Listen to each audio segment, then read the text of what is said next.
Lanjut ke halaman 47 Risa, jangan lupa subscriber ya, biar tambah semangat bikin konten. Yang belum nonton dari awal cerita kami bikin playlist di profil YouTube bisa dicek secara urut dari 1 sampai akhir. Yuk lanjut kita ke cerita lanjut ke Risa. Iya, Bu. Hanya 2 kata itu saja yang mampu kuberikan pada ibu. Aku masih melayang-layang di udara rasanya. Antara sadar dengan tidak. Bertemu dengan ibu, sanggupkah aku? Baik-baik di sana, ya. Masalah dengan Rauf?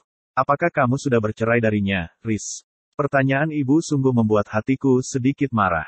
Mengapa dia jadi peduli dengan hidupku setelah 4 tahun belakangan ini kami bagai 2 kutub yang jauh berpisah?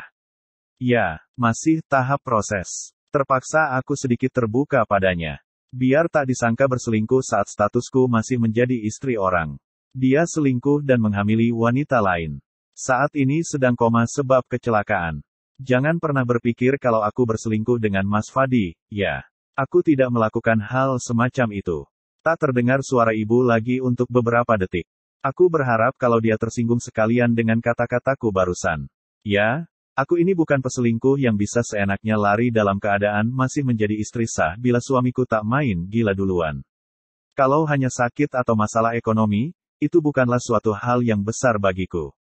Kecil, aku tetap bisa menghandle sebab aku ini berpendidikan dan sanggup untuk mencarikan suamiku makan. Toh, selama ini saja orang tua dan adiknya bahkan minta uang padaku. Namun, bila masalahnya adalah tentang pengkhianatan dan sampai menyebabkan perempuan lain bunting.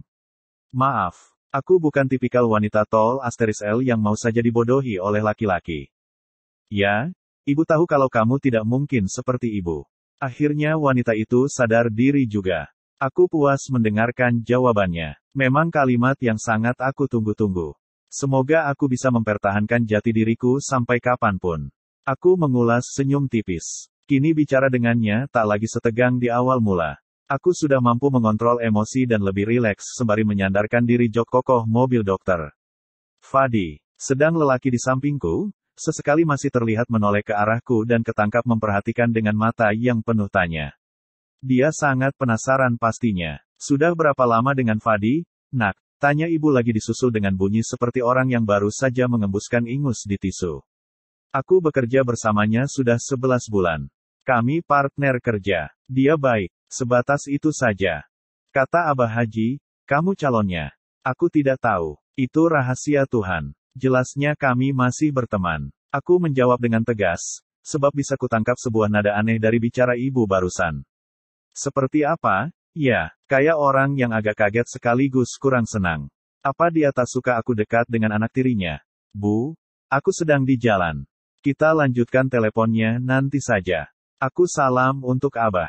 Ucapanku sontak membuat dokter Fadi menoleh lagi beberapa detik lamanya. Sengaja aku tak membalas tatapan pria itu dan berpura-pura fokus menelepon. Iya, akan ibu sampaikan. Salam juga untuk Fadi. Kalian berdua jaga kesehatan, ya. Aku menelan liur. Baru kali ini kamu perhatian padaku setelah bertahun-tahun menghilang, Bu. Apa maksudmu? Agar aku benar-benar melupakan masalah kita dan tak menceritakan semua itu pada suami barumu kah? Ya? Jawabku sembari memutuskan sambungan telepon. Siapa itu? Sambar dokter. Fadi cepat sembari membelokkan mobilnya ke arah jalan masuk menuju kos kami. Ibu, jawabku dengan nada datar. Kenapa ibumu? Bilang apa? Suara dokter. Fadi terdengar sangat penasaran. Seperti orang yang tak sabar untuk menanti jawaban. Dia bilang, Abah marah padanya sebab tahu kalau aku anaknya. Namun, bukan marah karena tidak suka aku dekat denganmu, tapi marah kepada ibuku. Dia katanya ingin cerita, tapi secara langsung.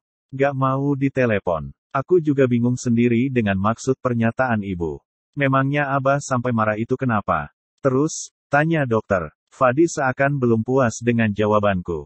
Ibu tanya, apa aku bisa ke Samarinda bersamamu untuk jumpa dengan mereka? Kenapa tidak mereka saja yang kesini kalau memang ingin bertemu? Potong dokter. Fadi dengan nada yang kesal. Aku sudah bilang begitu. Katanya mau dicocokkan dengan jadwal Abah. Jawabku dengan nada tenang sembari menepuk-nepuk pundak dokter. Fadi agar lelaki itu tak naik pitamnya. Meski aku sebal dan benci pada Abah, sebenarnya aku juga ingin dia itu kesini sesekali. Mentang-mentang aku abai, dia pun jadi berlaku demikian. Bukannya orang tua itu harus tetap usaha untuk mendekat pada anaknya. Secara tak langsung, Dokter Fadi telah meluahkan kekesalan dan isi hati terdalamnya. Aku hanya bisa diam dan terus menepuk-nepuk pundak lelaki itu. Kamu tahu, Riz, dulu Abah waktu awal aku kuliah setahun bisa 3-5 kali ke sini. Terakhir 4 tahun yang lalu sebelum menikah dengan ibumu. Ya, walaupun sikapku acuh tak acuh dan dingin, tapi dia masih tetap menjenguk dan mengajak makan ke resto favoritnya yang biasa kita datangi itu, Resto Sambisari. Lepas itu Abah semakin jarang terbang ke sini. Makanya aku pun malas bila harus mengangkat telepon darinya. Aku terkesiap. Mungkinkah 4 tahun yang lalu itu adalah awal perjumpaan ibu dengan Abah di kota ini saat beliau menjenguk anak sulungnya yang tak lain Dokter Fadi? Apa jangan-jangan Abah jadi jarang kemari karena ibuku? Ah, entah. Aku juga tidak tahu menahu dengan hal tersebut. Sudah, Mas. Kita tidak usah bahas itu lagi, ujarku dengan nada yang lembut padanya. Dokter Fadi terdiam. Sampai kami masuk ke gerbang kos yang dibukakan oleh Pak Jali, lelaki itu tetap membisu diam 1000 bahasa. Aku tak ingin mengajaknya bicara duluan. Mungkin dia butuh sebuah ketenangan. Kami lalu masuk ke kos yang seperti biasa terlihat sepi. Sudah mau seminggu aku di sini, dengan isi kos saja belum ku kenal semua kecuali si Gabriela dan Vino. Ya, mungkin aku di sini bukan untuk berkenalan dengan kaum jet set seperti mereka. Aku juga sadar diri. Kalau bukan kebaikan hati Dokter Fadi, mana mungkin aku bisa tinggal di rumah sebagus ini. Kamu langsung istirahat, ya. Aku juga mau langsung tidur. Capek. Dokter Fadi melambaikan tangannya padaku. Kami pun berpisah di tengah-tengah ruangan setelah ruang tamu.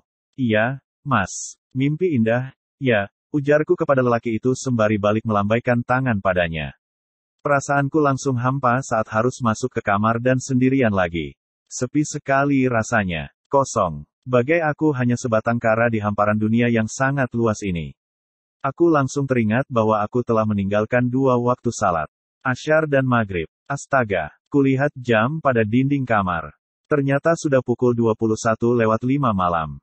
Ya Tuhan, maafkan aku. Sungguh proses untuk menuju kebaikan itu sangat sulit dilakukan. Baiklah, aku akan salat Isya sekarang meski 2 waktu salat sudah kutinggalkan. Semoga esok aku tak mengulanginya dan bisa konsisten untuk beribadah 5 waktu. Usai mandi dan ambil wudhu, aku segera menunaikan 4 rakaat menghadap ke arah kiblat.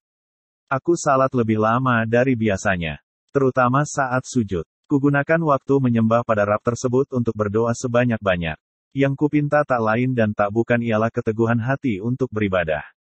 Selain itu, aku meminta agar proses perceraianku segera berakhir dan aku bisa dipersatukan dengan Dokter Fadi untuk selama-lamanya. Tenang sekali batinku setelah lepas melaksanakan salat Isya. Aku lalu rebah di atas ranjang sembari memainkan ponsel yang tadi kuletakkan di atas nakas.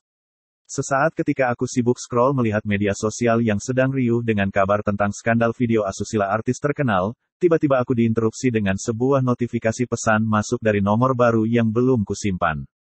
Bukankah nomornya mirip dengan milik ibu? Buru-buru aku membuka pesan tersebut. Benar ternyata, dari ibu. Pesan yang dia kirim sanggup membuat mataku membeliak, cukup lebar. Risa, Abah bilang besok kami berdua akan tiba di X, menyebutkan nama kota tempat tinggal kami, sekitar pukul 14 siang. Kabari Fadi. Abah benar-benar ingin berjumpa Risa dan Fadi. Aku sungguh tercengang. Sangat-sangat tercengang. Besok, sungguhkah besok mereka akan ke sini? Tuhan, rasanya aku benar-benar tak ingin menghadapi hari esok. Aku tak siap. Bersambung.